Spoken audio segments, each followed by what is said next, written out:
Ir-rata ta' turisti li saru pajjiżna f'Ġunju li għadda hija kważi 88% tal-att ta' turisti li ġew fl-istess xahar tal-2019, jiġifieri qabel il-pandemija.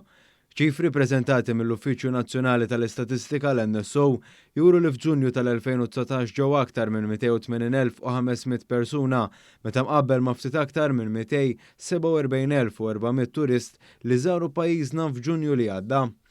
Dan it-turiżmu njetta total ta' 216 miljun euro fl-ekonomija Maltija, bil-medja ta' nfiq għal kull lejla għal kull persuna ikun ta' 136 euro u 90 ċentiżmu. Kważi 83 miljun euro intefqu fuq fost l-oħrajn, xiri ta' souvenirs u fuq esklużjonijiet u avvenimenti waqt il-btajjel. Il-maġġoranza assoluta ta' turisti li żaru pajjiżna matul Ġunju kienu għal btajjel fil-waqt li ftit inqas minn 17,000 persuna ġew għal skopijiet ta' xogħol. Jekk wieħed ħares lejn l-etajiet tat-turisti, pajjiżna attira l-aktar persuni li għandhom bejn il-25 u l-44 sena, b'aktar minn terz tat-turisti jaqgħu f'din il-kategorija ta' età.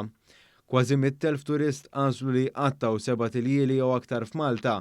Il-medja tat-total ta' turisti għamlu hawnhekk 6 tiljieli u nofs. Il-maġġoranza assoluta ta' dawn it-turisti żaru l-Gżejjer Maltin għall-ewwel darba. Mill-istatistika jirriżulta li pajjiżna baqa' l-aktar popolari fost turisti mir-Renju Unit bi ftit aktar minn 48,000. Wara jiġu turisti mill-Italja b'madwar 41,000, minn Franza b'madwar 26,000 u mill-Ġermanja b'madwar 20,000 turist.